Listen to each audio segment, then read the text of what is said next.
Chapter 30. Unexpected Meetings. Disclaimer: I solemnly swear that JKR owns everything Harry Potter. Whether or not I am up to no good with her characters is for you to decide. 0v0 Harry Potter. Dragon Whisperer Chapter 30. Unexpected Meetings 2. 25 p.m. Thursday, 26 August 1995. Papa Store, Shetland Islands, Scotland. The dragons are welcoming fur dragons to the weir. 4. Charlie asked, a look of confusion on his face. Who? Harry, though, hadn't even waited for the question. Pulling his nimbus from his pocket, he resized it with a wave of his hand, barely even registering the shocked gasp that elicited from the three who'd never seen him do wandless magic, and rocketed into the air. 100 meters into the air was enough for him to see that a mass of black and green bodies had also taken flight. Noticing that every head was facing the one direction, Harry swung his own broom around before shooting off in the right direction. It took barely no time at all before he caught up to the tail end of the massed dragons. His approach had obviously been noted for wings tipped to either side, and a hole was opened for him. Calling his thanks, Harry raced through, his eyes searching for the incoming dragons, and then he saw them. The green hide of Farley's led them, her wings outstretched as she soared on the wind. To her right was a dragon that Harry knew better than any other, Ramaranth. On Farley's left was a dragon with a deep grey hide, Gruleth. And slightly behind and to the side of Gruleth flew another dragon with black hide, a Norwegian ridgeback, if Harry wasn't mistaken, although he didn't know the dragon's identity. Speaker. Ramaranth's excited bellow had Harry grinning and laughing. Hi, Ramaranth, he shouted back before quickly greeting the rest of the dragons. Welcome home, Farleys. Hi, Gruleth. Welcome to the Dragon Weir of Great Britain. As the 4 dragons flew close, Harry allowed his broom to stall before he used gravity to spin him completely around. When he reactivated the broom's magic, it was so that he could shoot straight up and around Ramaranth, looping her before finally settling in between her and Farley's. Where is the best place for us to rest our wings, Speaker? Ramaranth asked. Harry's initial thought was somewhere on the deserted end of the island, but then he had a better idea. Follow me, he called before accelerating away. As he raced back over the shoreline, he looked back. There was Ramaranth and the other 3, only a dragon length behind him, and behind them flew the rest of the weir. For a split second, Harry second-guessed himself. What reaction would this garner? He wondered before shrugging. And then he decided, if they couldn't handle it, then they had no business starting this weir. He knew the moment that they were seen. Both Sirius and Remus, with their better eyesight, threw up their arms, pointing at what Harry was sure was an incredibly impressive aerial display. Glancing back, he saw that not a single dragon faltered or fell out of pattern, keeping perfectly behind him. Wanting to show off a little, Harry took the flight of dragons in a great circle above the buildings and the 6 people below before gesturing downwards. Obediently, the dragons followed him down. Most of the dragons settled on crags or grassland around them, making sure to leave plenty of space between them and the humans. 2 Hibernian blacks, Meardes and Bremleys, settled closer, very close to where Farley's and the Norwegian ridgeback landed. Ramaranth and Gruleth landed right beside Harry, their wings almost overlapping him as though they were protecting him. As he wandlessly shrunk his broom, Harry couldn't help but grin at the humans. Charlie and Angus looked unfazed at having a few dozen dragons so close. Sirius and Remus were grinning madly. Harry was most impressed by Mathilda Grimblehawk. She looked incredibly apprehensive, but was obviously doing her best to appear unaffected by the close proximity of so many powerful, magical creatures. As for the Minister of Magic, Harry was sure that he was going to need clean underwear once he went back to the ministry. His eyes were huge, and he was spinning in circles, seemingly trying to keep every dragon in sight at once. Harry, what are they doing here? Charlie asked, nodding to the 3 Romanian dragons. Ramaranth, while it is wonderful to see you, I feel I must ask, why have you come instead of remaining in your weir with the hatchlings? He asked. You are our speaker. She replied, it is only right that you have our wings to cover you. Harry blinked at her, trying to understand. Finally, he bowed, "I am honored." Her return incline of her head was enough to give him leave to turn back to Charlie. Although, seeing the minister holding himself up by gripping the trestle table nearly had him bursting out laughing and rolling on the floor. They wanted to show their support. He shrugged, guessing that that was the best interpretation. "Do you think they know back in Romania that they've lost 3 dragons?" Remus asked. "Undoubtedly," Charlie replied. "And it'd be just like the boss to not bother to telling us." "Do yarn dragons do this sort of thing often?" Angus asked. "Wander off?" Charlie asked. "Not often, but they are powerfully magical creatures. And who are we to stop them? There's only one person on the planet that they'll listen to, and he's standing right here." Sirius snorted. "Angus, Madam Grimblehawk Minister," Harry said, adding in the last only as a courtesy, "I'd like for you to meet Farleys, the Welsh Green who flew to Romania to talk to me. The Blacks are Mirdes, the eldest dragon here, and Bremleys. While there is no Were leader chosen yet, I suspect that it will be one of these 3 who will eventually hold that honor." Both Angus and Madam Grimblehawk must have been paying attention to him before, for Harry saw them offer all 3 dragons bow. The minister joined in awkwardly and belatedly. "I'd also like you to meet Ramaranth, Grulith," and now that he had a chance to get a closer look at the Ridgeback, he recognized her, Norberta. "I should have recognized Norberta," Charlie laughed. "Did you know she was born here in Scotland? Hatched from an illegal egg, I brought her to Romania myself. My friends, these 2 legs are important in the forming of the new Were." Harry said, "This is Angus. He works here, and this is Mathilda. She helps oversee things. The other 2-leg is named Cornelius." Omitting the minister's title seemed appropriate to Harry. After all, with how scared the man was, he wasn't going to be much use. Besides, it wasn't as though anyone would know. "This will be a new Were. Farley's asked you have decided, Speaker." "It seems likely," Harry admitted, "although there is much that I believe that the 2-legs can do to make it better for dragonkind before a final decision is made." "We thank you, Speaker, for working for us," Mirdes said. "He is the Speaker," Ramaranth stated, as though that was enough, which, to dragons, Harry knew that it was. "As you can see, there is no need to fear dragons," Harry said, looking pointedly at Fudge. "Treat them right, and they will leave you alone, even be friends." "Harry's right," Charlie agreed. "He's taught us much about how to treat dragons and act around them. Before Harry came to Romania, we would never go near the dragons unless there were at least half a dozen of us supporting each other. Now, we're able to work in pairs or groups of 3. Speaker, we have traveled far without rest." "Where may we find food?" Grulith asked. "For now, there is only fish in the sea surrounding the ocean," Harry replied. "I'm working on having flocks and herds available. I have not had the flesh of fish in many moons," Ramaranth said. "I think I would like some." "If you fly with me, I will show you where the best fishing may be had," Farley said. "Until soon, Speaker," Ramaranth said before. With a great leap she took to the air, her wings taking that most important first down sweep. Almost as one, the rest of the dragons joined her, their wings kicking up almost gale-force winds around the humans. "Where did they go?" Madam Grimblehawk asked. "Did we do something to offend them? They're just hungry after their long flight," Harry laughed. "And I suspect we'll find somewhere to sleep once they've eaten. We can talk to them more tomorrow if you like." "I know that I'd like that," Angus stated, and Harry nodded at him.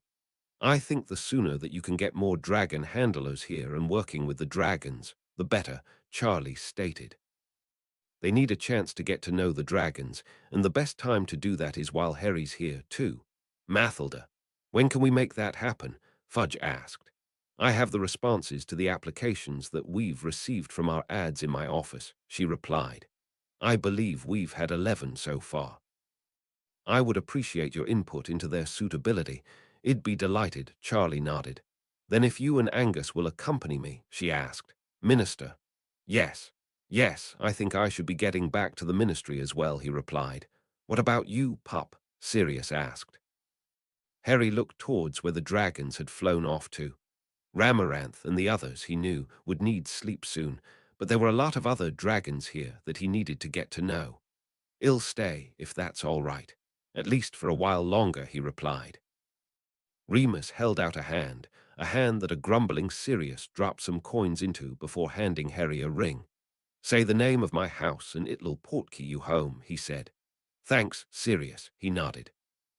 Minutes later, the island was devoid of people, save the one in the air, flying his broom towards the flight of dragons over the water. 0v0, 6:10 p.m. Thursday, 26 August 1995, The Leaky Cauldron, London, England. This wasn't where Harry wanted to be. It wasn't even on his list of things to do that year, let alone that day. He'd had the best day in a very, very long time. The morning surprising Daphne, the middle of the day with his friends, and the afternoon spent with dragons, including him being surprised by the arrival of Ramaranth. And then he'd arrived back at Grimmauld Place to the news that Fudge had given an interview that morning. At least the Daily Prophet had been nice enough to ask him to confirm the minister's comments before they went to print for tomorrow's paper. As they should, Harry thought. After all, he worked for the paper. In a way. At least, he had a weekly column in the magical newspaper. Sirius had answered the owl for him and arranged the meeting, and then simply told Harry that he needed to do it, which Harry had reluctantly agreed with. He'd seen the flip-flop nature of the wizarding world's opinion of him all last year, not to mention when it was announced that he was leaving Britain for a job at the Romanian Reserve. For those same people to be given false hope by Fudge now, only for it to be dashed again when they learnt the truth, was enough to have him shuddering. As much as Harry hated to admit it, Sirius and Remus were right. He had to get out in front of it, control the narrative himself. Thus, he was at the Leaky Cauldron to meet a reporter. "Ah, Mr. Potter," the old, toothless owner of the pub called as he approached the bar. Harry watched the man round the bar before gesturing for Harry to follow him. He was led to the side and down a short corridor. "These are our private rooms," the old man said. "You won't be disturbed in here." "Thanks," Harry nodded. "Can I bring you anything?" he asked. At first, Harry was going to say no, but then thought better of it. After all, having something to wet his mouth or fiddle with wouldn't be a bad thing. "A butterbeer?" he asked. "Right you are, Mr. Potter." The man smiled toothlessly at him. "I'll bring it right back to ye." Harry opened the door to find not Rita Skeeter, Mr. Potter. "It's nice to finally meet you," the man said, rising from his seat. "My name's Marcus Wainsbury. I am a reporter for the Prophet." "Hi," Harry replied, unable to keep his confusion out of his voice. For some reason, the man laughed. "I am assuming that you don't mind that I am here instead of Rita. Mr. Cuff thought that you deserved a reporter who would tell the facts without, shall we say, embellishments." "I really appreciate that," Harry said, moving into the room and taking a seat across the table from Wainsbury. The old barkeep returned just then, depositing Harry's butter beer on the table, along with a mug of something that steamed for the reporter. "Thank you for giving me a chance to respond to Minister Fudge's press interview this morning," Harry said, beginning exactly as Remus had coached. "It's my pleasure, Harry. Is it all right if I call you Harry?" he asked. "Yes, of course," Harry replied quickly. "Thank you, and please call me Marcus," he smiled. "Marcus," Harry nodded and took a sip of his butter beer in an effort to calm himself. "I was one of the reporters at the minister's press conference this morning," Marcus began. "Are you aware of what he said regarding yourself?" "I think so," Harry replied. "At least, I read the letter that was sent to me asking for my comments.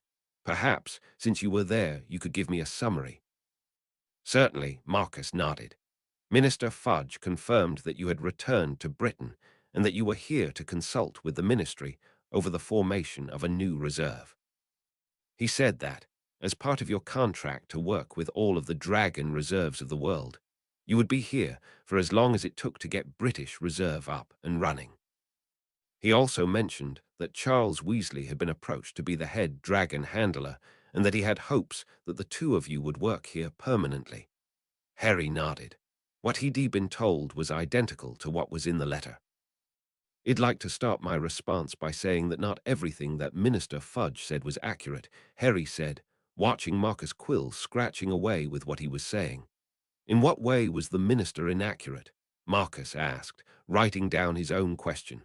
Where to begin? Harry laughed. Let's start with the big error and work from there. Big error? Marcus asked. Minister Fudge is wrong about my contract, Harry began. I guess that's understandable since he's never seen it and was probably only going on the way it was speculated in the paper when I first signed it. Which I guess is my mistake for not clarifying back then. Can I ask what your contract says? Marcus asked. The contract that I signed was between myself and the 5 dragon reserves of the world, Harry replied. Just 5. Not all the reserves of the world, Marcus clarified. Exactly, Harry nodded. While I am primarily based in the Romanian Dragon Reserve, my contract also includes the Australasian Dragon Preserve, a reserve that I have already visited, the Aztec Reserve for Dragons, the Dragon Sanctuary of Tanzania, and the Mongolian Dragon Park. That's it. Any other reserves, even new ones, aren't included. So you're saying that you're not contracted in any way to the Dragon Reserve of Great Britain? Marcus asked. No, Harry replied. And it's actually the Dragon Weir of Great Britain, not reserve. Its name was changed earlier today to reflect the word that the dragons prefer. Marcus nodded, his quill flying even faster. Then what brings you back home to Britain? Is it to consult like the minister said? Marcus asked. Well, I guess it was in a way, Harry grinned. But not the way that you're thinking. Oh, Marcus prompted. I was asked to come here by one of the dragons that have been moved to the new Weir, he continued. Farley's the Welsh green that I met at the Triwizard tournament last year flew to Romania to ask for my help. I am here to ensure that what the dragons want and need is being considered. A dragon flew all that way, just to talk to you, Marcus gasped, his quill freezing. At Harry's nod, Marcus seemed to remember the quill in his hand and quickly sped to catch back up. How long will you stay in Britain? Marcus asked. As long as it takes to negotiate between the dragons and the ministry in the formation of the new Weir, Harry shrugged. Hopefully that won't be too long. I do have responsibilities back in Romania to get to. How have you found the ministry when it comes to negotiating with the dragons? Marcus asked. It's still early days, Harry replied, but I am confident that an agreement will be reached. Madame Grimblehawk, who's in charge of the department to create the Weir, is really good and easy to work with. She seems to really care what the dragons want and is determined to do right by them. It sounds as though you're impressed by her, Marcus commented. I am, Harry replied simply. Was there any other part of the minister's announcement this morning that was inaccurate? Marcus asked. Actually, yes, and I have been asked to say this to you, Harry replied. While the part about Charlie Weasley having been offered the position of head dragon handler is true, Charlie has declined. He is still under contract with the Romanian Reserve and has some months still to go before he achieves his beast mastery, and therefore doesn't feel as though he has learnt enough to take on such a position. Harry watched and drank deeply from his butterbeer while he waited for Marcus to catch up with his quill. Is there anything else that you'd like our readers to know? Marcus asked. Harry thought for a moment before nodding to himself. 2 things, he said. Firstly, I'd like to thank everyone who has been reading my article in Daily Prophet. I never imagined that it would get so much interest. I'll admit that, at first, I was reluctant to even write it, but having heard how much it's helping people understand dragons, I am glad that I am writing it. I hope that everyone continues to enjoy it. And the other, Marcus asked. I'd just like to say that I am glad that Farley's came to me and asked me to come. It's given me a chance to visit with my friends, and I hope to come back regularly, not just to check on the dragons, but also to continue visiting my friends and magical Britain as a whole. There, Harry thought. That should make Remus happy. I followed the script to make a good impression with the public. Harry, I'd like to thank you for taking the time to talk with me, Marcus said. It's been my pleasure, Harry replied, shaking the man's hand. Will your article be published tomorrow? Definitely, Marcus confirmed. Probably not first page, but you never know. especially if Barnabas decides to run this article side by side with the minister's press release from this morning. Is that likely? A startled Harry asked. I wouldn't put it past him, Marcus laughed. Then, after one last thank you and goodbye, Harry escaped for the flu and the hope of a good night's sleep. Chapter 31. The Beginnings of Plans. Disclaimer: I solemnly swear that JKR owns everything Harry Potter. Whether or not I am up to no good with her characters is for you to decide. 0v0 Harry Potter. Dragon Whisperer Chapter 31. The Beginnings of Plans. Friday, 27 August 1995. Ministry of Magic, London, England. He felt the stairs from the moment that he stepped out of Floo into the atrium without stumbling. It had been bad enough the first time that he was there. Hogsmeade wasn't much better. Both of those times, though, he had an advantage people to cover him, provide a buffer. This time was different. Sirius had insisted that him coming to the ministry by himself was a bad idea. Remus had insisted back that Harry was a man, an adult, and quite capable of standing up for himself. He decided with Remus, but was now having second thoughts. Everywhere he looked, it was to see people stopped in their tracks, every eye trained on him, many whispering to their neighbors. Part of him wanted to know what they were thinking, what they were saying. Was it because he was the boy who lived, or maybe because he could speak to dragons? More than likely, it was because he rebutted Fudge's claims, and now everyone knew that he wasn't planning to stay in England, that this was just a brief visit. Whatever the reason for those stares and whispers, there was nothing to be done about it. Fleetingly, he entertained the thought of how these people would react if he had Ramaranth at his back. The amusement was enough to get him moving again. Squaring his shoulders, Harry strode forward. At the check-in point, he had his wand registered, and then he was off, angled for the lifts. And still those damn people stared. As much as he tried to keep his eyes forward, he couldn't help but notice them. He wished that they'd stop. Surely there's something else more interesting to look at, he thought as he strode alongside the fountain of magical brethren. The sound of the water falling caught his attention, and he glanced to see the water shooting from the witch and wizard's wands, the ears of the house elf, the goblin's hat, and the centaur's bow. All that water gave him an idea. Slowing his walk, he focused inward, gathering his magic into its customary ball in his chest.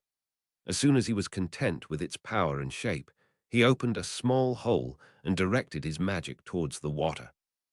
Cohen had been teaching him finesse, but for this, he thought the bigger, the messier, the wetter, the better.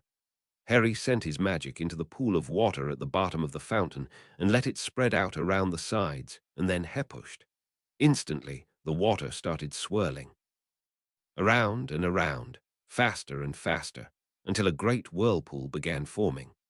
As he knew that he should, Harry extended his magic up from the sides of the fountain, holding the water in shape as a tornado of water quickly engulfed the magical statues. People everywhere gasped and cried out in surprise and fright. He saw them glancing around, looking for who or what was responsible, the one who'd have their wand trained on the statue and the water, before their eyes snapped back to the watery sight before them. Some stepped closer, most backed away, and then Harry simply let go. Without his magic holding its shape, the water plummeted down, hitting the marble floor with a loud crash. Water splashed back up, spraying every which way before rushing out and away. Those closest were instantly drenched. Others began running, attempting to keep their shoes and robes from getting soaked. Some remained stark still, letting the water fall on them in their incomprehension. In the pandemonium that he created, Harry slipped into the nearest lift, and all but cursed. There, standing in the corner of the lift, as though he had nothing better to do, was Albus Dumbledore. The ancient eyes were twinkling in amusement as they looked over his half-moon spectacles at Harry, and he had a small smile on his face. His robes a garish yellow with tiny red, purple, and black shooting stars shifting and moving about were enough to cause Harry to wince and squint. "Ah, Harry, my boy," Dumbledore greeted him, as though he'd been expecting Harry to walk in. "Headmaster Dumbledore," Harry nodded curtly back before stabbing at the button to take him to what he hoped would be the safety of Madame Grimblehawk's office. Harry sidled to the side, as far away from the ancient wizard as he could get in the small space, and ensuring that he had his back to a wall. "That was quite an amusing distraction you caused out there," Dumbledore remarked casually. "What?" Harry asked, narrowing his eyes. How had the man known that he'd been the one to do that, he wondered. As far as Harry knew, there were only a handful of people in the world, let alone in England, who knew about his elemental magic, and he was certain that none of them would have told Dumbledore. As the lift began moving, Dumbledore waved his hand as though Harry's protest was irrelevant. "I am pleased that we were able to bump into each other," Dumbledore continued. "We never did finish our last conversation. Perhaps now might be a good time." The lift jerking to a halt and the doors rattling open gave Harry time to come up with a way to say, "Hell no." In a polite way, not that he'd worked out what that was just yet. The appearance of Amelia Bones standing there, obviously waiting for the lift, was completely unexpected. Harry saw her eyes dart from him to Dumbledore and back to Harry again. "Ah, Mr. Potter, just the person I was looking for," she said. "I believe that we had a meeting scheduled. If you will kindly follow me." "Of course, Madam Bones," Harry said, desperately trying not to sound too eager. He quickly jumped out of the lift and to her side. "Albus," Amelia said, giving the headmaster a nod seconds before the lift doors closed. "Harry." Dumbledore quickly called through the cage, but was whisked away before Harry could respond, not that he wanted to. "Thanks," Harry said, breathing a sigh of relief. "You're welcome," she said, a hint of a smile on her face. "Where was it that you were really going?" "I have a meeting with Madame Grimblehawk in the Dragon office this morning," he replied. "How about you spend a few minutes with me while we wait for the lifts and corridors to clear of unwanted nuisances?" She suggested. "I'll have Bate, my secretary, send Madame Grimblehawk a note telling her that you're going to be a little late." "Thanks, Madam Bones. I really appreciate it," Harry replied. Madam Bones led him deeper into what was clearly the Department of Magical Law Enforcement. There were red-robed auras everywhere, some at desks, others rushing towards a bank of flues, even some that Harry could see through a door clearly on a break. "How about we step in here?" she asked, capturing his attention. He was led into an outer office where Madam Bones paused to ask a woman in her early 20s Bate if Harry had to guess to send a paper plane to Madame Grimblehawk. From there, they continued into an office that had Madam Bones' name on the door.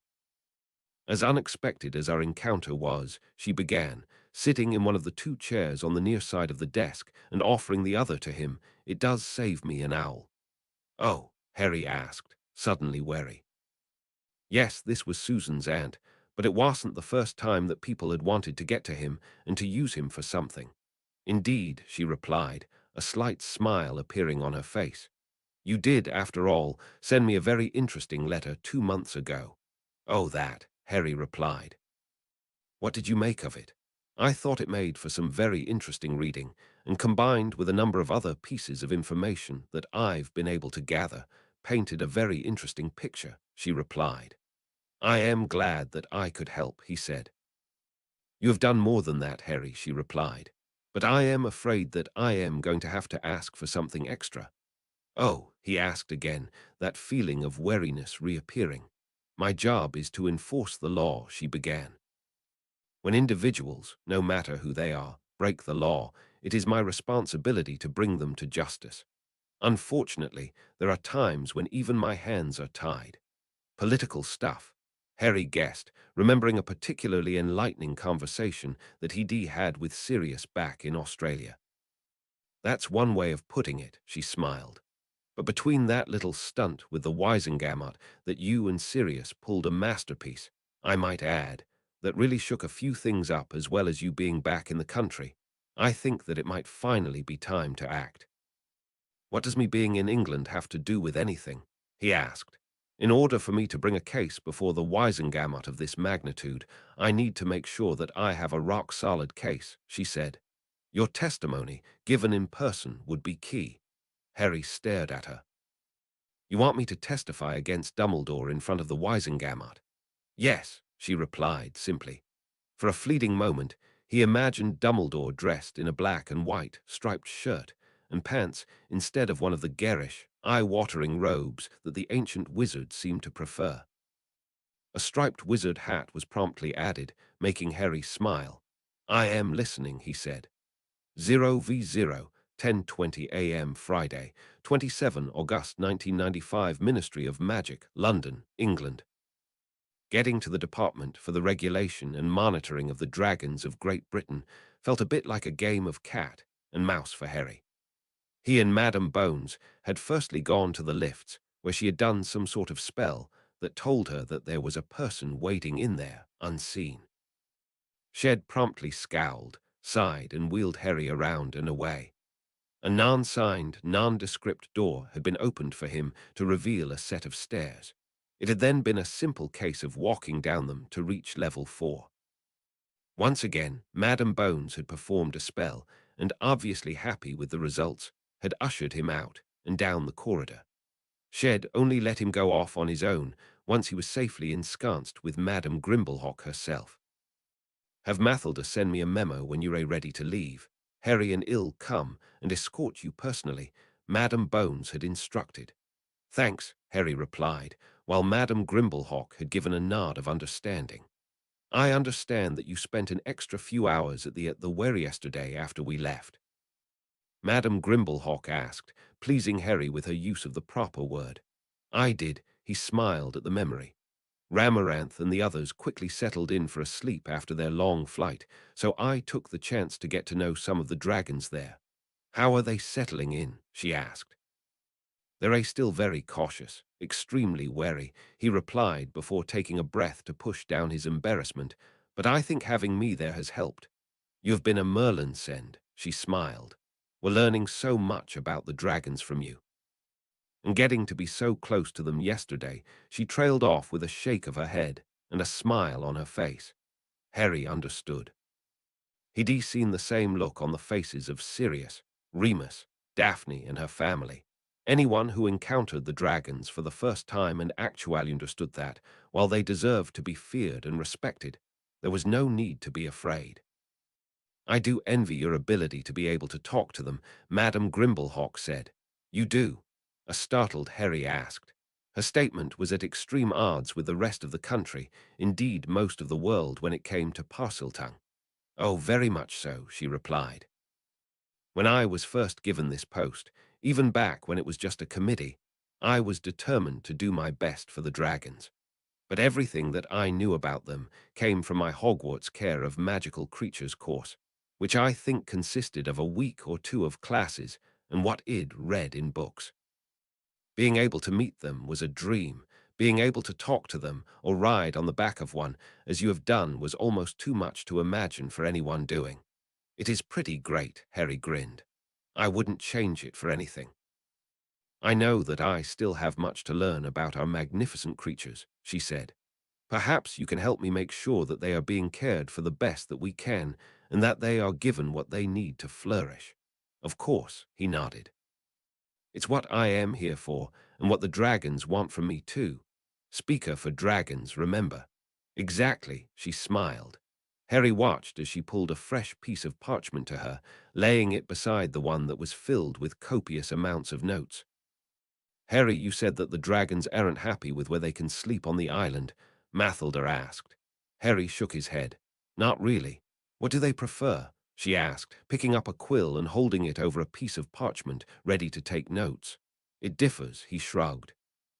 The dragons in Romania prefer caves, whereas the dragons in Australia wear in the hollows of sand dunes, but it is a lot warmer there. From what the greens and blacks that have lived around Great Britain tell me, they traditionally found valleys or the tops of hills and mountains that suited them. And Papa Store has none of those things, Mathilda frowned, looking down at her notes. Do you have any suggestions? Harry had been considering the problem since he'd first seen the island. He just wasn't sure if what he'd come up with was even possible. But then he shrugged. He was talking to people who could do magic. If they couldn't find a solution, then no one could. I do have one idea, he admitted. I just need you to tell me if it's possible. Go on, she said, looking expectantly at him. Rocks. Bring in lots and lots and lots of rocks. The bigger the better, and then let the dragons move them around however they want, he suggested. Rocks? She asked doubtfully. Yes, he nodded. If you bring in enough of them, I am betting that the dragons could build their own weirs, maybe like nests or even caves. Enough rocks would give them a chance to cut down the winds in winter and shelter from the rain, probably even heat up during the summer. Too, I know dragons love lounging in the sun. Rocks, Mathilda repeated slowly, writing the word down and underlining it 3 times. You think the dragons would be happy with that solution? Harry shrugged. I think so. I'd have to ask them to be sure. Then please do so, she said. If they will be, then I'll make it happen. Harry grinned at her. She wasn't what he expected a person in charge of a weir or a reserve would be, and there was no comparing her to Alexander or Andy. But for Harry, she was the perfect person for the job. The only problem with her was the fact that she wasn't a dragon handler and didn't have a beast mastery. But maybe this weir needed something different. It was something that he decided merited talking to Charlie about and seeing what he thought of the unconventional idea. 0v0, 11:10 a.m. Friday, 27 August 1995, 12, Grimmauld Place, London, England. Master has received a letter, the raspy voice of Creature said. Sirius looked up from the book that he was reading in the Black family library and blinked. A letter. That sounded eminently more interesting than the dry tome detailing a list of black properties around the world. Thank you, Creature, he replied, snapping the book closed with a puff off dust. Taking the letter, he opened it, read through the contents, stopped, blinked at it, and promptly reread it, this time much more slowly. Well, well, well, he mused, tapping the parchment on his chin. His initial reaction was to jump up and to apparate to wherever Remus was and to crow in his face. He'd known that he was right. He knew it. Of course, the answer all depended on Harry, but he had been right. He'd just leapt to his feet and taken a single step towards the door when Creature cracked back into the room. Another letter, Master, the ancient house elf said, sounding irritated that he'd had to deliver it. Another one, Sirius asked. Even before Creature had vanished, he was ripping it open to scan its contents. He hadn't even gotten halfway through it before he'd thrown his head back and laughed. This was brilliant, he decided, inwardly crowing in delight. Oh, there were sacks of gold to be made here, and not just off of Remus. Sirius, the man in question asked, sticking his head into the room. What's got you in such a good mood? The arrival of Creature with Athleter prevented him from replying. You're not going to believe it, Moony. Sirius exclaimed, holding all 3 letters up and waving them about in the face of his best friend. What aren't I going to believe? Remus asked, attempting to snatch the letters from his hand. If this is another round of your schemes to get scantily clad witches doing something highly inappropriate, do I look like a teenager? Sirius pouted. No, but when has that ever stopped you? Remus retorted. You may have a point, Sirius allowed, but quickly waved it away. Here, read. I was right. Remus gave him a dubious look before taking the letters. Sirius watched Moony's eyes darting back and forth, pausing, widening, and starting again, faster this time. Each letter was read quickly before being shuffled to the back to give the next one its time to shine. This is amazing. Remus finally said, Did you put them up to this? I may have sent a letter Toggenball and Japes months ago, but when I hadn't heard anything back from them, I gave it up as a lost opportunity. For them, at least, he replied. And Tusberry's books and publications saw the magical artiste, Remus asked. Nope, never contacted them before, Sirius replied with a shake of his head. Mind you, I was thinking of sending an owl to Tewsbury's as soon as Harry had finally caved. I told you, Paddy, the more you pushed, the less likely it'd be for him to agree, Remus frowned. But this isn't me pushing. Sirius protested. Thasn't those letters on their own. What do you intend to do with them? Remus asked. I am going to show them to Harry and hope to Merlin that he agrees. You know as well as I do that his confidence levels are still too shaky. that it's only the dragons that have helped him to start believing that he has some worth. Those offers. Seeing that he and his ideas and what he can do independent of the dragons, not exactly independent, Remus interjected, emphasizing two of the letters with a wave. Beside the point, Sirius said, waving the thought aside. He needs this. And you know that it's not just him who will benefit.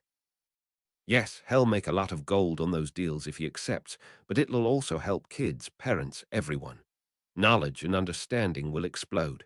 You know that I am not arguing with you, Remus said. I agree. But will Harry? I hope so, Moony. I really hope so, Sirius said seriously. Chapter 32. Opportunities Abound. Disclaimer: I solemnly swear that JKR owns everything Harry Potter. Whether or not I am up to no good with her characters is for you to decide.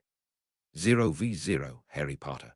Dragon Whisperer Chapter 32. Opportunities Abound. 1:20 p.m. Friday, 27 August 1995. Papa Store, Shetland Islands, Scotland. The instant that the portkey released him, Harry looked around. As expected, no one was in sight.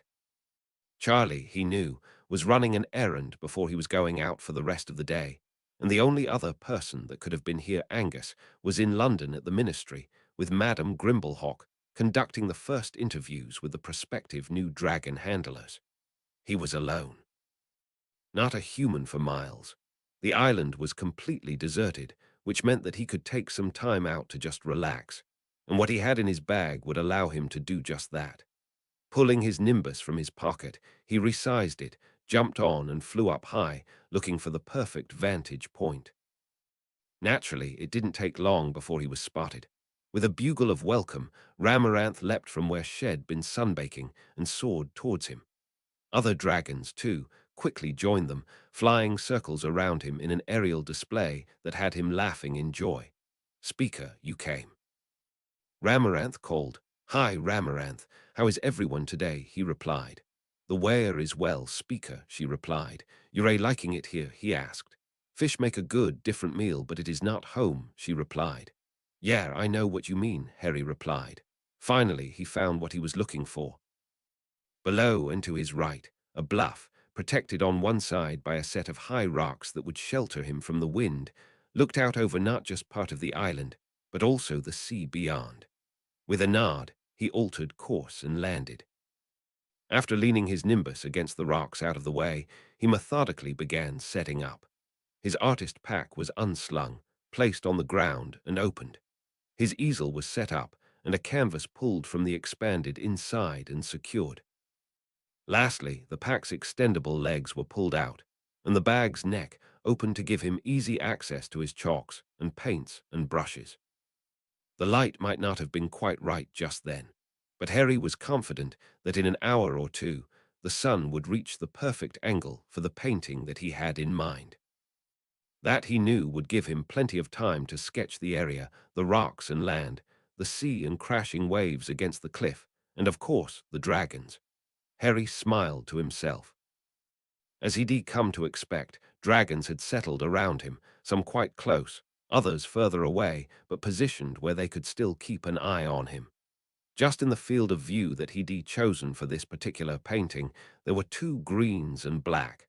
"What do you, Speaker?" Mirdes asked. "Hush and watch," Ramaranth advised. "It is called painting. The Speaker can create marvels." Harry couldn't help but laugh. Ramaranth, he knew, was quite proud of the painting that he'd done of her, and even more so that Shed been the first. Any time that he was either painting or sketching when she was near, she and the hatchlings when he was in Romania would be there, watching it all. He was quite aware that every dragon eye was on him. In a way it was disconcerting. In another, it was comforting. Dragons, he'd come to understand, were a strange species, each with their own personality. They were curious and carefree, occasionally they argued, and they were incredibly loyal. They could be quite fierce and eminently terrifying and caused almost every human to fear them.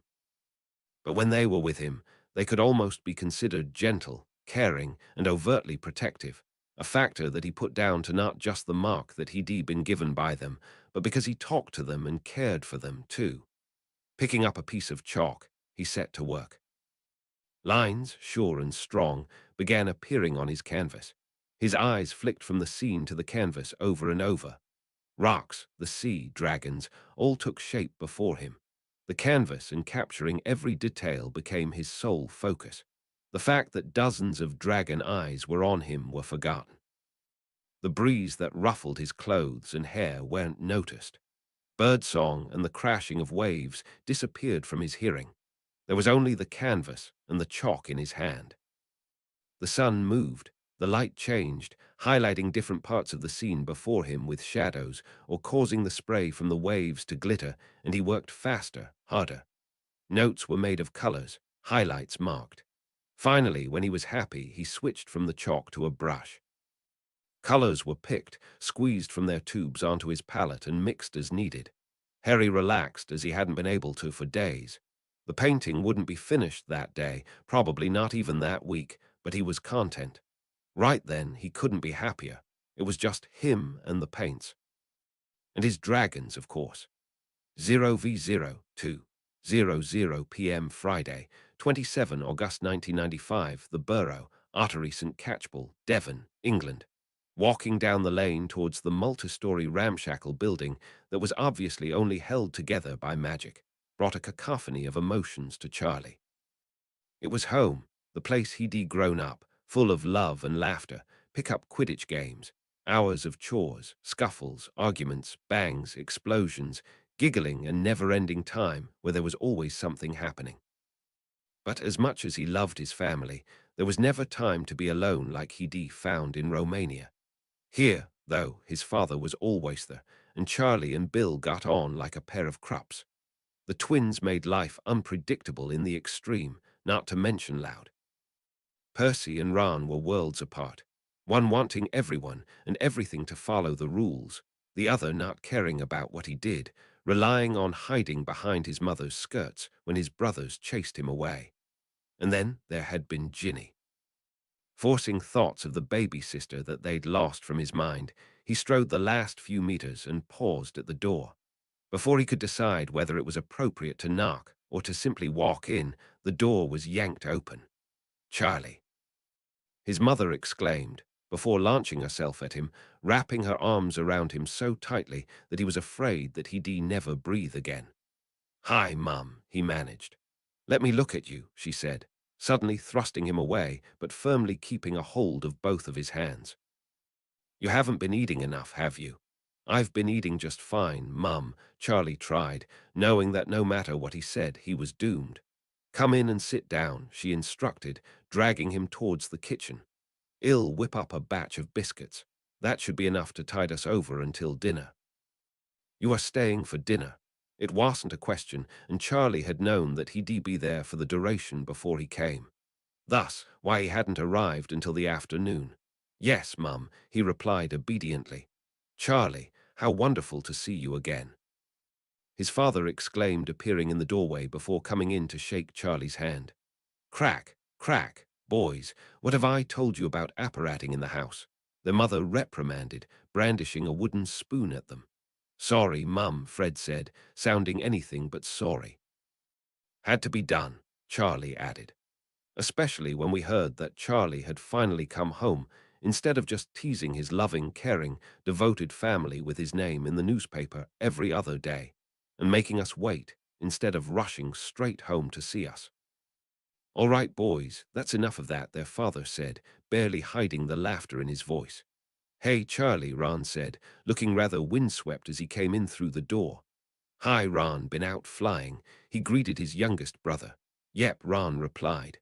"You wanna come out for a fly? We could have a pickup game." "No one's going flying until we've caught up on Charlie's news, and he's had some of his mother's cooking," their mother stated. "Merlin knows what sort of foreign food he gets in Romania. Not that that's the only place you've been of late, is it, Charlie?" Ron asked. "Harry's article said that you've been to the land down under." Charlie laughed. "Well, they're not wrong. Being with Harry does make life interesting. Australia last week, England now. Who knows where we'll be next week? And how is our favorite champion twisty-tongue talking pranking partner? Boys." Their mother said warningly. I am sure that young Harry Potter has no time for pranks. The twins stared at each other before turning to cast identical incredulous looks at her.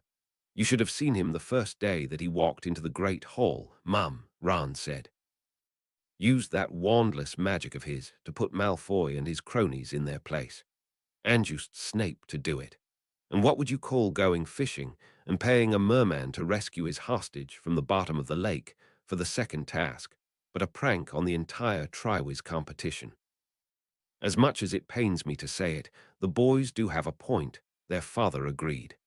Brothers, let me tell you about the time that we had some poachers who managed to get into the reserve, Charlie said. Our Harry rushed off in just his pajama bottoms. No wand and the spells that he used to win against 14 adult wizards do tell spare no details.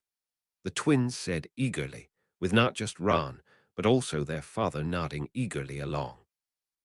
0v0, as Charlie walked into the twins' bedroom, he raised an eyebrow at the way that George looked out and around the landing before deliberately closing the door.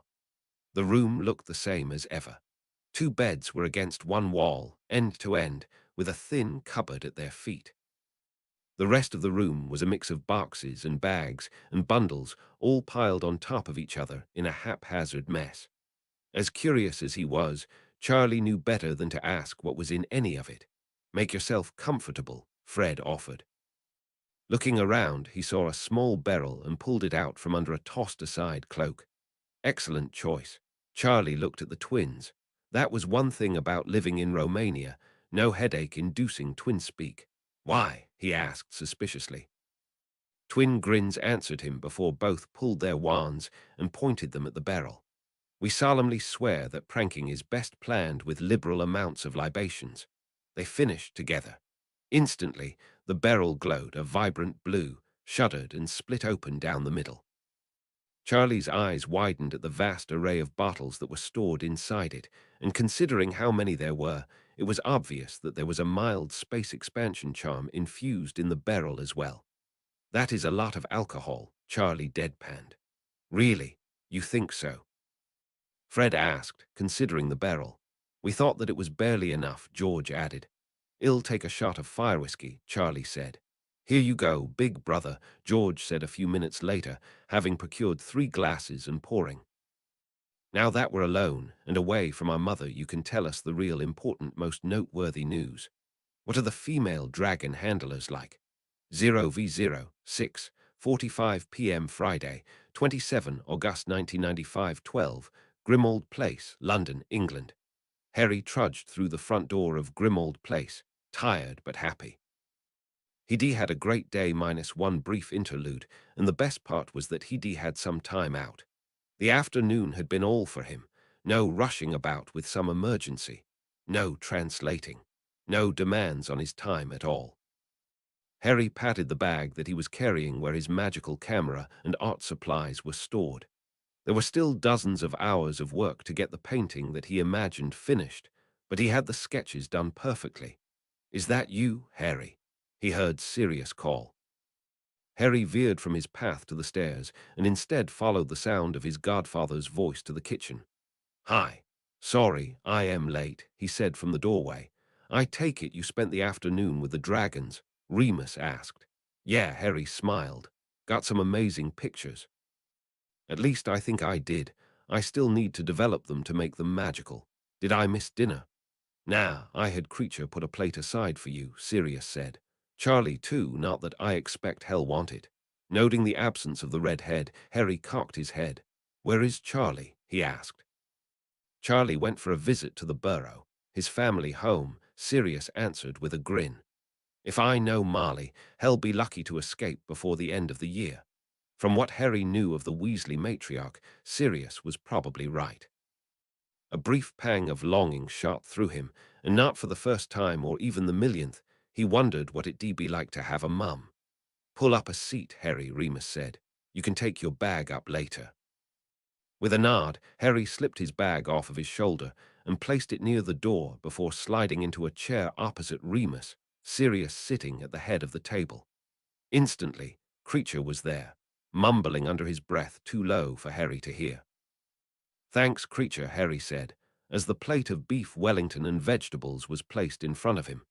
He'd only taken a few bites when Remus' pointed stare at Sirius had him pausing, his fork halfway to his mouth. "What?" he asked warily. Remus' stare intensified, and Sirius looked momentarily uncomfortable before a huge grin appeared on his face. If it was supposed to reassure Harry, it failed abysmally, instead only ratcheting up the tension in his body. "What?" he asked again. "I received some letters today," Sirius said, pulling out a bundle of 3 letters from his inner pocket and placing them on the table between the 3 of them. "Yes?" Harry asked, eyeing the letters as though they were going to explode. "It would seem, my dear godson, that I was right." Sirius suddenly crowed. Harry blinked, stared at the grinning man before looking at Remus to see the werewolf sigh with a shake of his head. Unenlightened, he switched his gaze back to Sirius. "About what?" he asked. "About how talented you are," Sirius replied. Harry narrowed his eyes at his godfather. "If that was all it was, then you wouldn't be making me so nervous about whatever's in those letters." "Just tell him, Padfoot," Remus said. "You know how Mooney and I always said that you should write a newspaper column to tell the world about your adventures and dragons, that it would help people understand dragons better and might even promote better relations between people and dragons," Sirius began. "Yes," Harry replied cautiously. "Well, that's worked out brilliantly, hasn't it?" Sirius asked eagerly. "Exactly like we thought it would." "I guess so," Harry replied, nodding slowly. The 2 of them had pestered him nearly every day to write an article before he'd finally given in. It didn't help that Newt had agreed, and even helped him write a few of them. And Harry had to admit that they'd been right. From what Neville and the others had said, even what he'd seen himself, those articles were not just well received, but surprisingly, looked forward to every week. As he nodded, his eyes fell on the letters lying in the middle of the table. The letters. And Sirius had started with reminding him about his article. Plus, he was crowing about being right. But that hadn't been the only thing that Sirius had been bugging him about over the last few months. Even last year, back at Hogwarts, Sirius had been praising him and coming up with all kinds of ridiculous ideas. No, he thought, refusing to accept what his mind was already piecing together. "Who are the letters from?" he asked, staring at the offending pieces of parchment. "They're from 3 companies, Khalid Gambol and Japes, Tewsbury's Books and Publications, and the Magical Artiste," Sirius replied. 2 of them Harry had never heard of. But the last was the name of one of the very first places that Harry had visited in Diagon Alley when the whole Triwis mess came about. It was where he'd learned about magical paintings and where he'd bought most of his art supplies. "The Magical Artiste?" he asked, focusing on it. Remus held his hand out, and a grumbling Sirius dug some coins out of his pocket and dropped them into Remus' hand. Harry grinned. These 2 seemed to bet a lot, and considering the number of times that Sirius was forced to pay out, Harry was glad that it only seemed to be a few coins that was bet. He shuddered to think what living with a perpetually drunk werewolf would be like if they bet a bottle of something alcoholic. "Yes," Sirius replied, as though paying Remus hadn't happened. "They've heard about your amazing paintings, especially the magical one with Ramaranth, and they'd like to commission you to paint some more for them to display in their shop. They would also be very interested in discussing with you their selling your paintings on your behalf." Harry stared at the man. It always surprised him that people thought that his sketches and paintings were good. Oh, he thought that they were, but he knew that he was biased. But for an art shop to think that, and they hadn't even seen them. "Why," he managed, shaking his head. "It comes down to reputation," Remus said. "Well, that and galleons. You, Harry Potter, speaker for dragons, the boy who lived, Lord Potter, Lord Peveril, have a reputation, a name. If the magical artist had 1 or more of your paintings, then that would increase foot traffic into their shop, which would drive up sales. And people would buy your paintings just to say that they have one.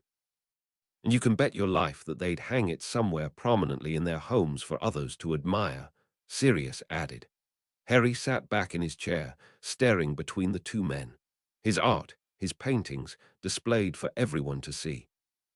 The idea had come up once before the magical world had intersected his normal life.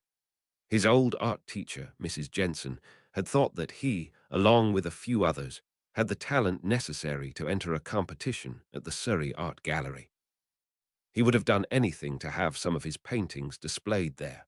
And now, here was an opportunity in the magical world. Yes, there was potentially money to be made, but he didn't care about that well, maybe a little, but to have his paintings displayed for everyone to see ill do it, he stated. What? Sirius exclaimed, all but falling out of his chair in shock. In contrast, Remus just sat there, a smug smile on his face, his hand outstretched towards Sirius once again. I was sure that it'd have to talk you into it, Sirius grumbled, paying up. It's what any artist ultimately wants, Harry shrugged, to have the chance to see their art admired and appreciated. Should I ask what's in the other two letters? It's the same sort of thing. Harry, Remus said there's an offer there from Tusberry's books and publications for you to write a book about dragons which they are offering to publish. Just like you two and Newt have been wanting me to do, Harry sighed.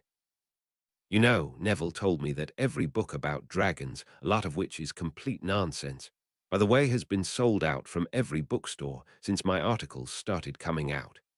I guess if people want to know about dragons, then it'd be best that they learn the truth. Perhaps even from the dragon's perspective. So y'all do it? Sirius asked eagerly. Fine, I'll do it, he replied, wondering when he was going to have the time to actually write the damn thing. And the last one? Gamble and Japes, Sirius said.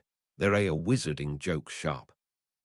I wrote to them months ago, told them about your ancient runes project, that rune box of yours. They love the idea and want to make it into a toy, probably with a bunch of different designs that they can sell. No, Harry stated. I am not going to go against my friends. Harry, Remus asked. Fred and George Weasley, Charlie's younger brothers. They want to open a joke shop of their own one day, Harry said. You two even met them. Our most devout worshippers.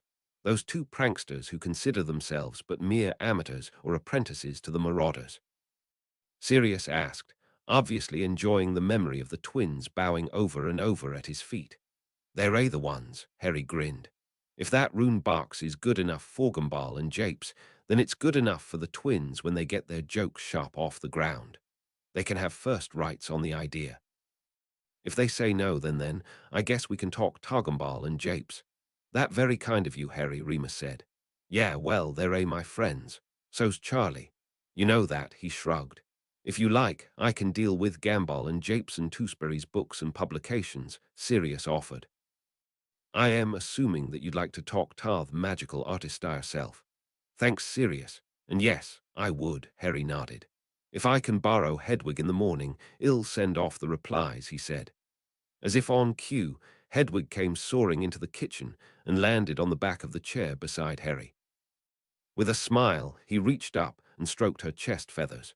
I think Hedwig would be delighted to carry your letters, Harry commented.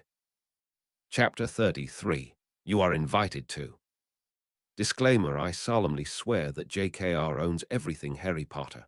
Whether or not I am up to no good with her characters is for you to decide. 0v0, Harry Potter. Dragon Whisperer Chapter 33. You are invited to 8:50 p.m. Saturday, 28 August 1995, London, England. Asking Daphne out on a date had been a no-brainer as far as Harry was concerned. She was his girlfriend, and going on dates was what dating people did. That didn't mean that he didn't find the whole thing terrifying.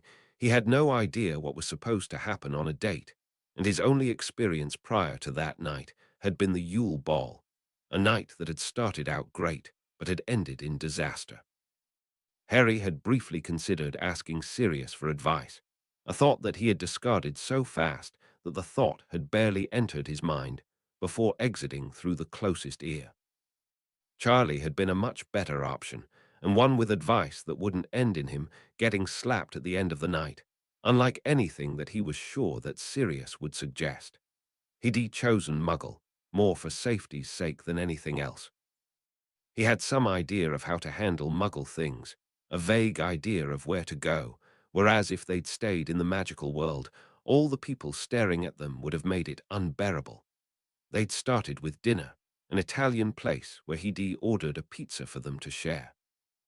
As far as Harry was concerned, it was a delicacy that he'd only had once or twice in his life, and something simple and new that he hoped Daphne would like.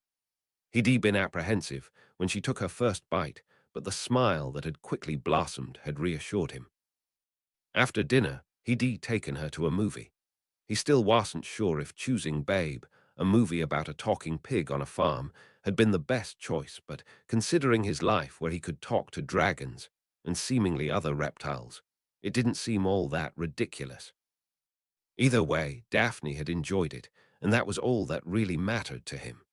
After dinner and the movie, they'd slowly begun walking back towards the leaky cauldron from which Daphne would flew home. Not that Harry was ready for the night to be over. He wanted to prolong it. He simply had no idea of how to do that. They were walking slowly, hand in hand, when he noticed Daphne's head cock, and she started looking around. Harry quickly followed her lead, trying to determine what had caught her attention. There was nothing out of the ordinary on the street as far as he could tell. "Daph," he asked. "Do you hear that?" she asked, her head now focused on something to their right. He cocked his head, listening hard. Music. It was faint, but there. "What is that music?" she asked. "Probably a bar or a nightclub or something," he replied. "It's so different," she said, and took a step in that direction, pulling Harry along. "Well, it's Muggle music," he replied. The further that they walked following the sound, the louder it became. It was upbeat with a fast tempo that just cried out to be moved to. Gradually, lyrics were heard, and Harry vaguely recognized it from before the magical world became his life. "It doesn't sound anything like Celestina Warbeck or anything on the WWN," Daphne commented. "The magical world has nothing like this," he asked, and then answered his own question as he thought back to the Yule Ball. Most of the dancing that night had been to older, slower songs, and while there had been some that was almost contemporary, even they felt a few decades out of date. At the time, Harry had just put it down to the fact that the professors were old and out of touch. "Nothing," Daphne replied with a shake of her head. "Even the weird sisters don't play anything that sounds like that. Can we go in?" It was just a pub, not a nightclub, and there was no bouncer to stop them. Harry couldn't see the harm, especially as they wouldn't be trying to buy anything alcoholic. "Sure," he beamed. Eagerly, she bounced forward before pausing just outside the door and allowing him to take the lead into the strange, new world. The blast of the music as they walked through the door was almost enough to sway Harry backwards, and he was forced to tug on Daphne's hand to get her moving. Until his ears adjusted, it was hard to hear anything else except the lyrics, the beat hammering hard and fast, a tattoo that reverberated from his chest to the soles of his feet. The pub looked fairly new, or at least newly remodeled. A bar covered nearly the length of the back wall, shelves and shelves of bottles of all shapes and sizes and colors behind it. Around the other three walls were tables and chairs, most filled with people in small groups eating, drinking, talking, and laughing. But what really caught Daphne's focus, at least from what Harry could tell by the way that Shed stopped dead and was staring, was the floor in the middle of the room. It was packed with dozens of people, all dancing to the music and with each other. Their bodies were swaying, feet moving or stamping, arms either up in the air or around their partners' waists. Many looked to be packed in so close that they were moving more with the crowd than on their own, one giant mass gyrating to the beat, and all of them with smiles on their faces, obviously loving every minute of it. "Want to dance?" Harry asked loudly, leaning in towards Daphne's ear. She looked at him uncertainly. "I don't know how to dance like that." "Nor do I," Harry grinned back. "I think we're just supposed to move with the beat however we want." "Are you sure?" she asked. "Nope," he replied. "But I am pretty sure that there's supposed to be dancing on a date." "There's dancing, so shall we?" She looked at him and bit her lip in her uncertainty, and Harry couldn't resist leaning in and kissing her. When he finally pulled back and looked into her eyes, it was to see her cerulean blue eyes sparkling at him. With a grin, he pulled her forward towards the dance floor. At first, he tried to maintain a respectful distance, but the crowd seemed to be unaware. He was bumped and nudged by other dancing bodies until he was all but pressed up against Daphne. He looked into her eyes, but she simply grinned back. His hands fell to her waist, and he felt her hips moving in time with the beat. As one, their feet moved to the music, her hands alternating between his shoulders and high in the air. One song finished, and another started hard on its heels, the beat barely changing, and they danced on. In the beginning, Harry felt awkward, unsure of how he was moving. Before long, he didn't care, his entire focus being on the girl he was with.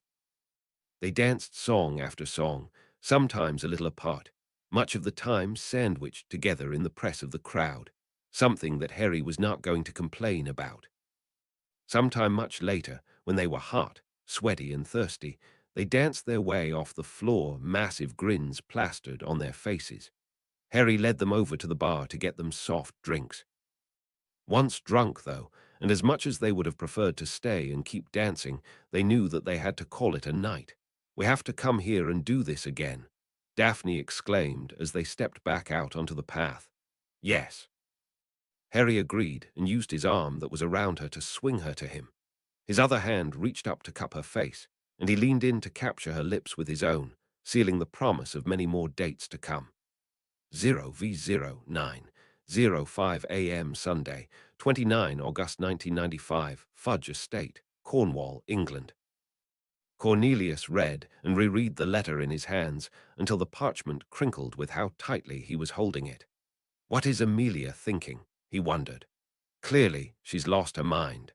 Of course, the scarier thought was that she was not only completely sane, but also extremely confident.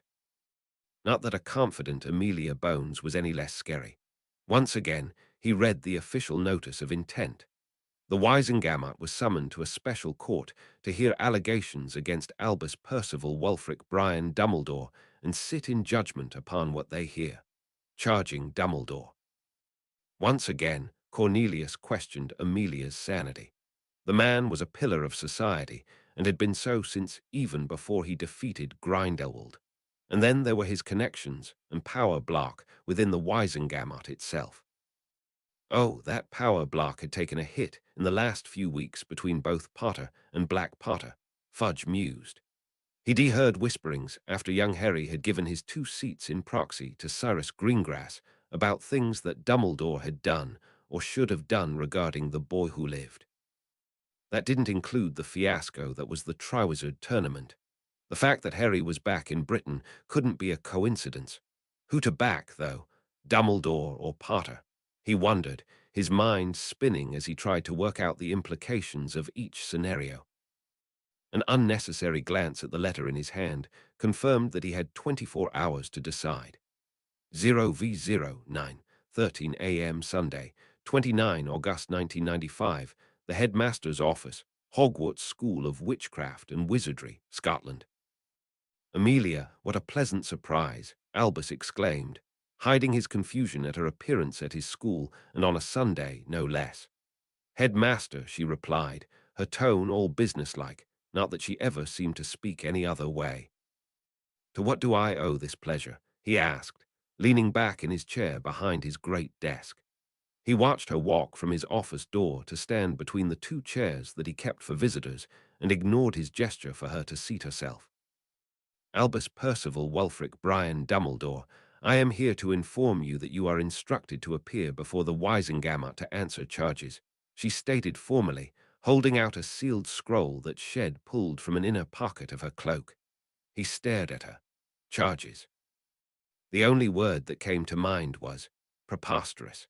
After all, he wasn't just the headmaster of Hogwarts or the supreme mugwamp of the International Confederation of Wizards, but in this was most important Hewers, the chief warlock of the Wisengamot. There was no way that somehow, he realized that, not only had he taken the scroll from her, but his fingers had unrolled it. His eyes skipped to the bottom, and he scowled before managing to hide his expression. In any case where the full Wisengamot had to be called to sit in judgment on a case, it required 2 signatures, the head of the DMLE and the chief warlocks.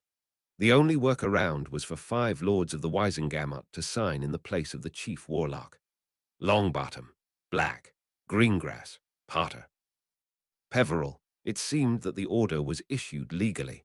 Reluctantly, his eyes traveled up the parchment, taking in the nature of the charges that he would have to defend himself against. Harry Potter and the Triwizard Tournament. Once again, a scowl flitted across his face before he could school it away.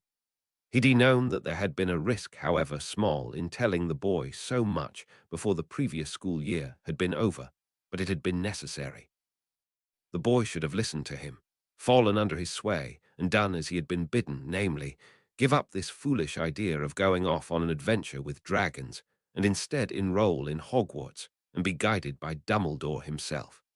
It seemed that Potter had gone and told everything to Bones, who was currently standing on the other side of his desk waiting for an answer. This does seem a foolish waste of the Wisengamot's time, he said lightly, letting the scroll roll closed with Asnap. Foolish or not, Albus, you are expected in courtroom 10 at precisely 9 o'clock in the morning, she told him. Failure to appear will constitute more charges being laid, with the potential of a stay in Azkaban. Amelia, he said, ramping up his disappointed grandfather routine, adding in looking at her over the top of his glasses for good measure. There is no need to resort to such theatrics. You can rest assured that I will be there. Very good, she replied. Then, after giving him a single nod, she spun about and strode from the room. The instant that the door closed, Albus' fist closed around the scroll, and he growled. How dare she?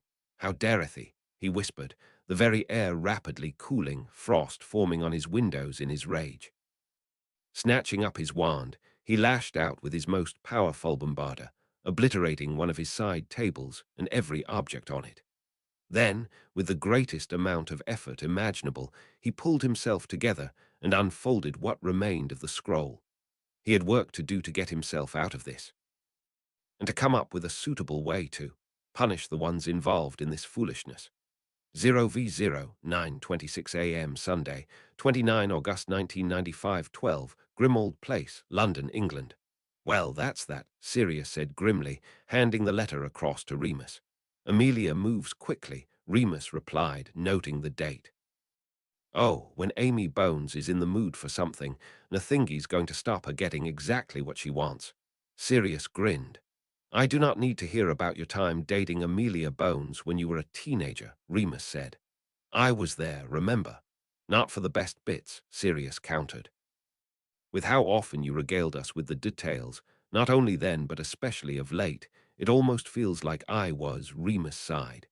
Seeing Sirius' mouth start to open, he rushed on, and if Uray still hung up on her, then ask her out and see what happens. She might hex me, Sirius protested. Or worse, date you, Remus argued. Either way, one more word about it, and I'll hex you, Padfoot. Noting the way Sirius' jaw snapped shut, Remus gave a satisfied nod. Will Harry be ready? He asked, changing the subject and brandishing the letter. Sirius sighed. He's not going to like it, despite knowing that it was coming. No, he's not, Remus agreed. Let's let him have his day with his friends. We can tell him tonight once he gets home. Hey, Moony, Sirius asked, and only continued once Remus was looking at him. You don't think Harry would want to take a dragon with him, do you? In case Dumbledore wants to put up a fuss. Don't Yowder suggest it. Remus exclaimed, imagining the hysterics that a dragon appearing in the middle of the courtroom would cause, even more so, if it decided that Dumbledore should face proper dragon justice. Harry doesn't need that temptation in his mind. It was just a thought, Sirius said lightly, before breaking out into a barking laugh, one that Remus couldn't help but join in with.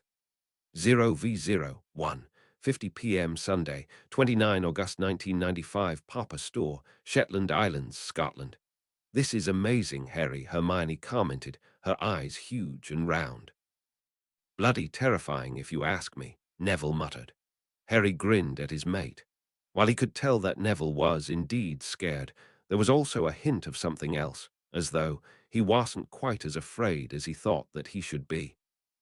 The dragons won't hurt you, Harry reminded them, not for the first time.